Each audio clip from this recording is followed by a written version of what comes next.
Please subscribe and don't forget to press the bell icon to get notified whenever we upload a new video. This is Bazaar Morning Call, live from the CNBC-TV18 headquarters in Mumbai.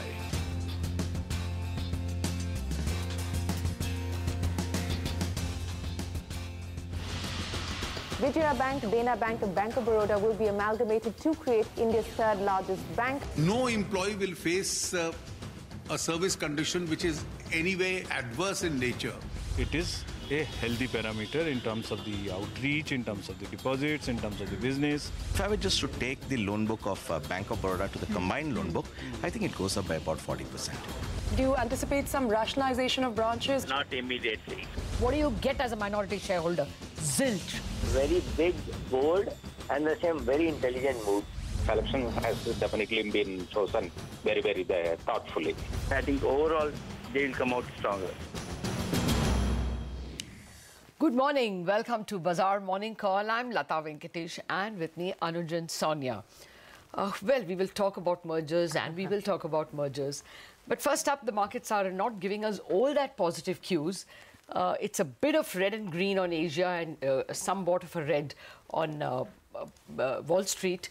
The important point is the market is still reeling. Markets, global financial markets, that is, are still reeling under fear that the tariff war is going to reduce global economic growth in general and EM economic growth in particular, which is why today actually you have dollar down and crude down.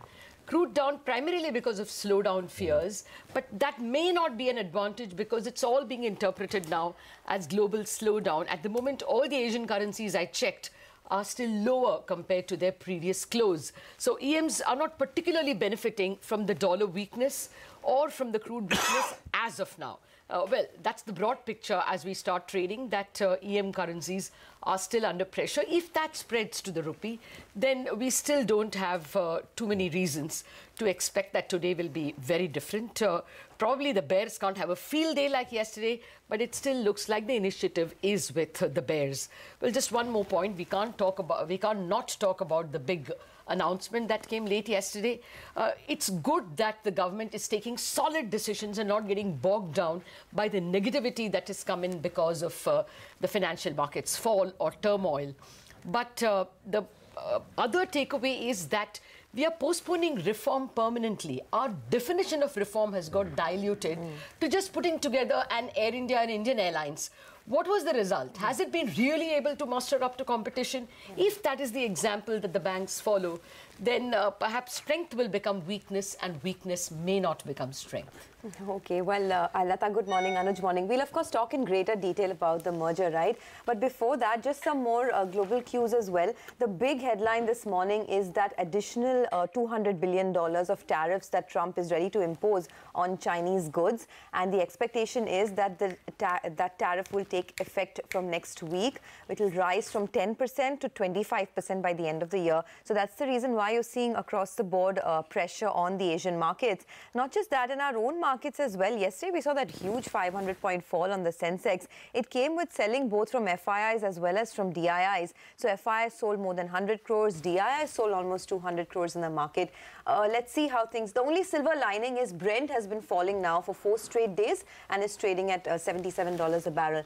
Anuj, morning. Yesterday, you were indicating that, you know, by the end of trade, we're going to see a fall. Global cues are still quite weak. There's that additional tariff imposition, etc.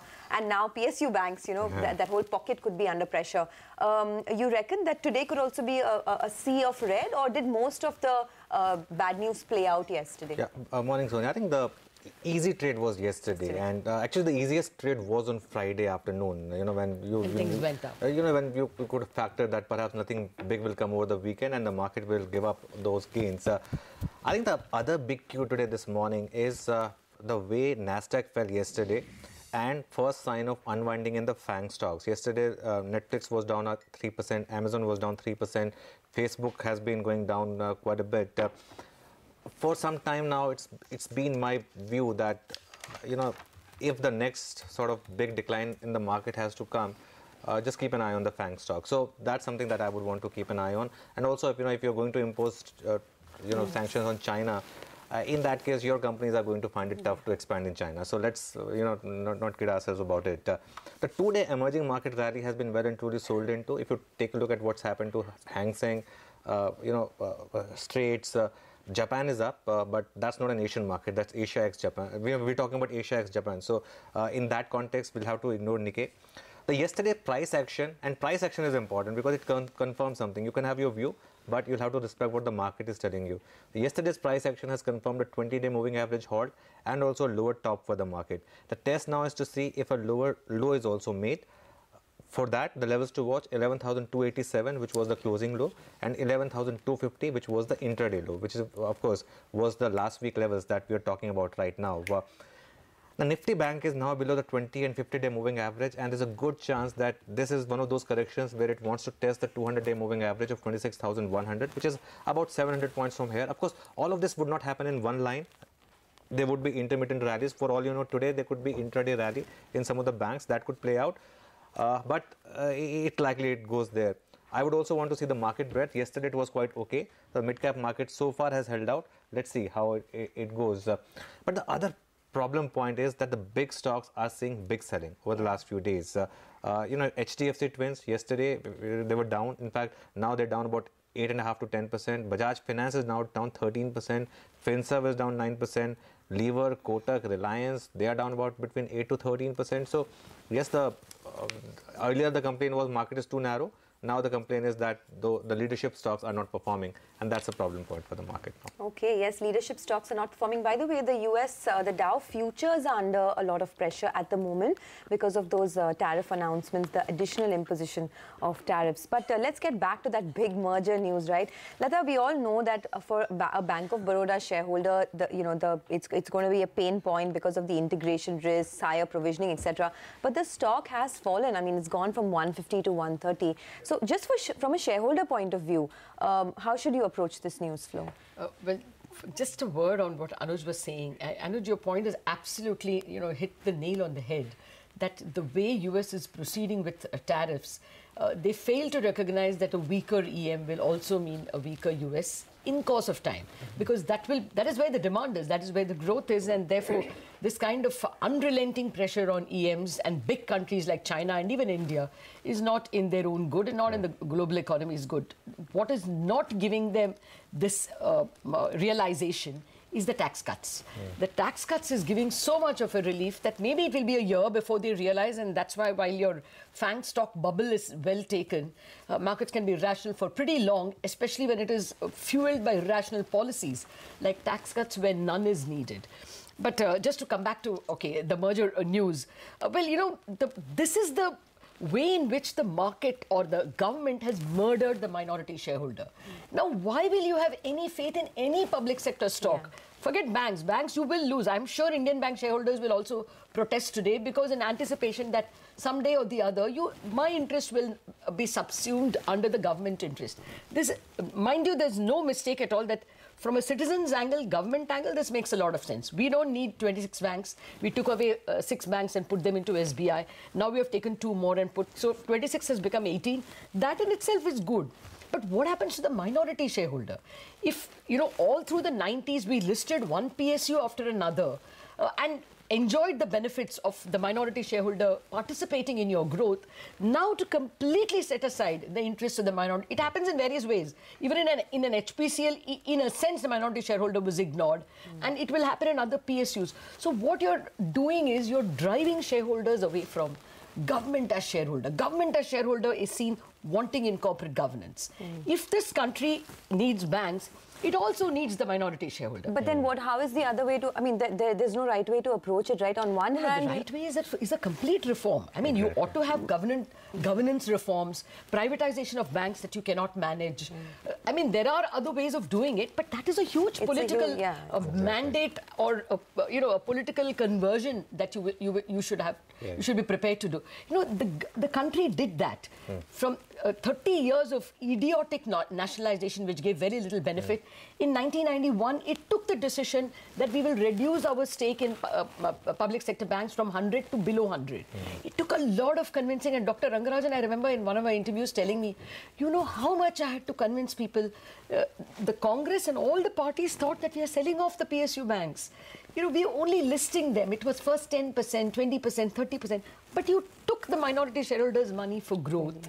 Now you're ignoring their interest. So national interest and minority interest are divorced over here, and the shareholder has been for longest it's been my theory that PSU companies should not be listed. I mean, at the end of the day, if you're listed, then you are answerable to shareholders. And at the end of the day, have you ever made money in PSUs? No, the only time we have made money in PSUs is when they've been sold. Like Maruti was the best example, Hindustan Zinc, Balco.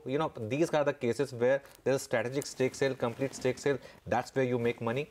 Also on Bank of Baroda, Sonia, for last 2 days, the price action was saying, I was taking it in top 10, that there's something amiss. We'll have to give it to the government that it was a well-guarded secret. Nobody knew about it. But there was a bit of a whip that is something wrong with Bank of Baroda in particular. And now, of course, we know. So let's see how that plays out. A lot of, I think it could be in the price. But today, of course, at least in the first half, there could be some pressure. I give credit to the fact that, under the circumstances, this is the only reform that is acceptable. But why have we worked ourselves into a situation where this is the best we can do in terms of reform? I mean, merge public sector entities rather than completely recreate them. Okay, also keep an eye out on these other banks, right? Punjab National Bank, Canara Bank, Bank of India. They could be future aggregators as well. So that fear would be looming large, and maybe some pressure seen in these names too. Let's do one thing. Let's take a look at what our wise experts have to say, and then we'll kickstart the show on that note. Indrajit Bhatia of Macquarie says a cyclical recovery is clearly getting broad-based, with infrastructure having turned around while real estate is at the inflection. He says macro risks have increased but are not alarming yet, and valuation risk is limited to benchmark indices, while mid-caps are still vulnerable. He says they now hold a neutral stance on banks and metals, while they have a positive view on cement, real estate, industrials, IT and autos.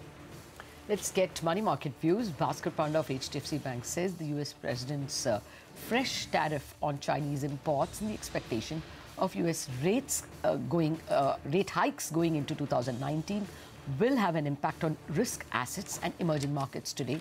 In India, he says government measures to calm the rupee failed to impress, and without any further ammunition, the USD-INR pair was back above 72.50 for a better part of yesterday.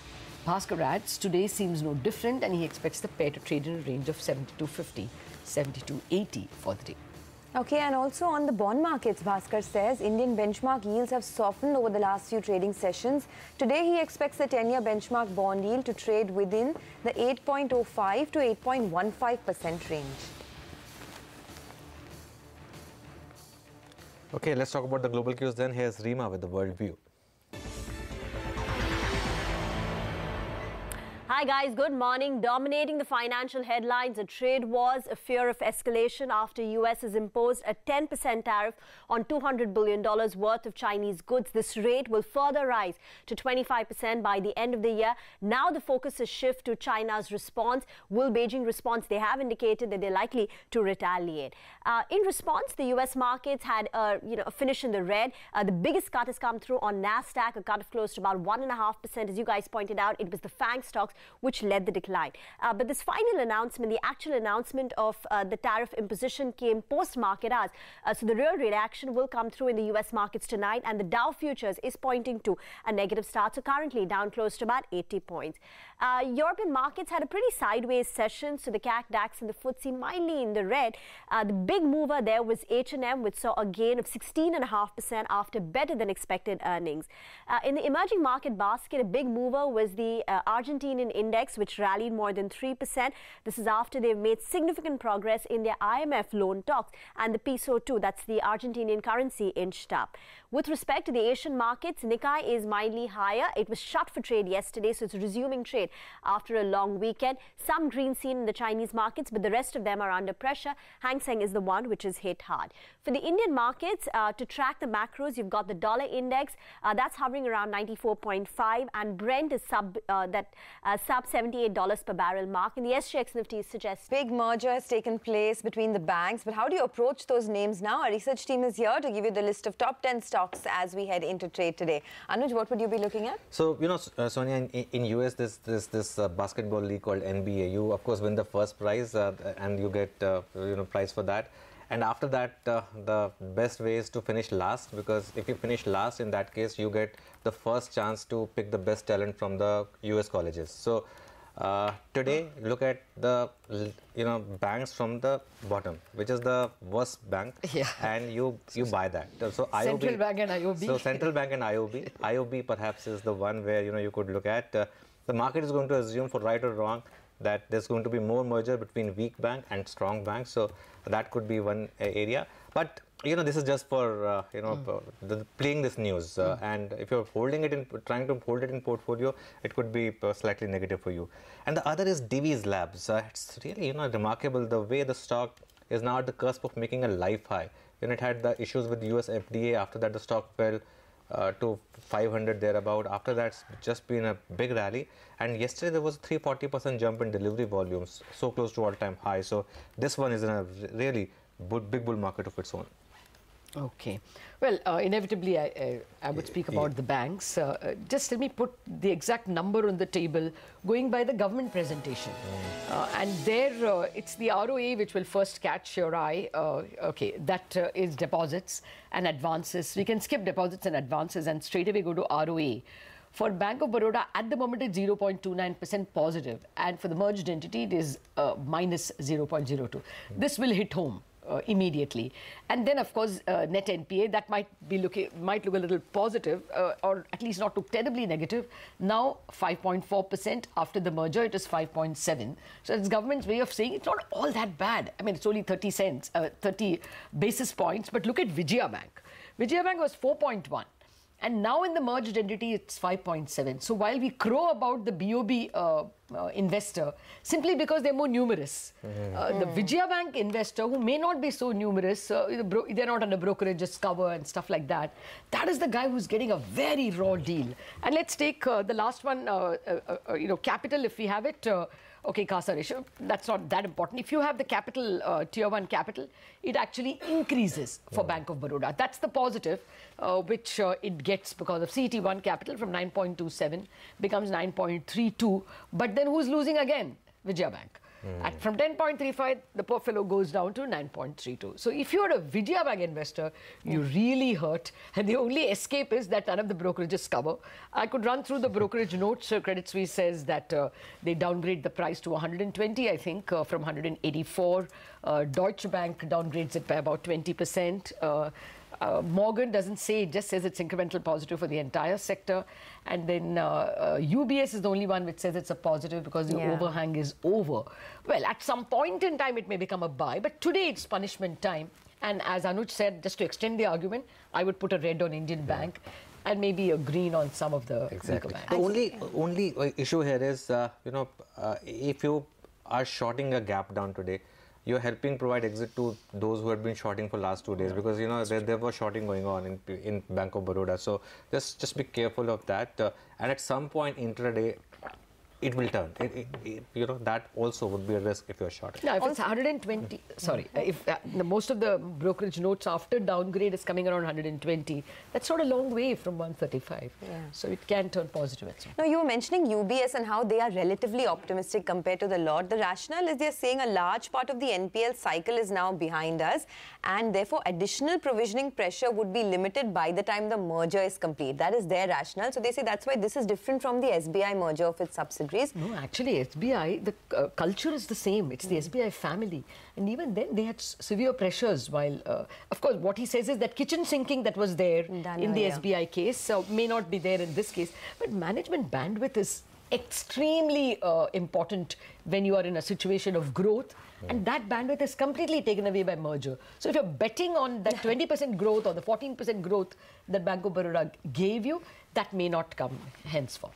Okay, well, let's move on. Let's see how the stocks react today. HUL will also be on our radar. They had an analyst meet yesterday and the takeaways were positive, largely positive, you'd have to say. They expect a stable Q2. They're looking at an average of a 7 to 8% volume growth, and they're looking at a 1.5% price hike led by the home care business. Now, home care, they say, will post a strong Q2 because of the premiumization trend that they're seeing. More premiumization in the rural markets is what they notice, and also they can do a scale up in their naturals portfolio because Lever Ayush is growing at a very healthy pace, especially in South India. However, the only niggling worry is that competitive intensity is very high, so A&P spends are going to go up. Now, just two quick comments from brokerages. Bank of America Merrill Lynch says the stock is down 10% in September already. The recent correction is a good buying opportunity, and they have a target price of 1900. Deutsche Bank also retains their hold with a target price of 1800. They say correction should be used to buy. Okay, well, that's positive on HUL after a lot of selling that the stock in the sector has seen. Anisha is here. More stocks on your radar? Good morning, Lata. I'll start with the ILFS group, which has been the talking point. Yesterday, the stocks were rallying, and now perhaps we know the reason why. Now, ITNL yesterday paid the interest that was due on the NCDs, so no default coming on the interest payment, and that is what is a positive. Moving on to Gujarat Alkalis and Chemicals, wherein the company has commenced operation at its expanded facility, and that can add around 70 crores to the company's annual revenue, something that the street already knows but might lend a tad bit of sentiment positive. Moving on to NTPC, wherein the board has approved investment of around 9,800 crores, and that is for Talcher thermal power plant. Again, something that has been talked about but might see a bit of reaction today. Idea will be in focus because remember, they have Vodafone Idea has agreed to merge Aditya Birla Telecom with itself. Now, that would pave the way to monetize the 11.5% stake that they have in Indus, and that will be a positive. Lastly, on McLeod Russell, wherein they have sold 2 tea gardens for a total value of around 90 crores. So that should be in focus as well. Back to you. Okay, thanks a lot for that. Well, here's a quick recap then of our top stocks in focus. Stocks with positive news flow today. Dena Bank, IOB, Divi's Labs, HUL, ITNL, Gujarat Alkalis, NTPC, Idea Cellular and McLeod Russell. While stocks with negative news flow today, Bank of Baroda, of course, tops that list, Vijaya Bank and Indian Bank. Nifty has recovered in line with Hang Seng, and of course today you have some positive cues as well in terms of Brent slipping a bit, dollar index which is a bit lower.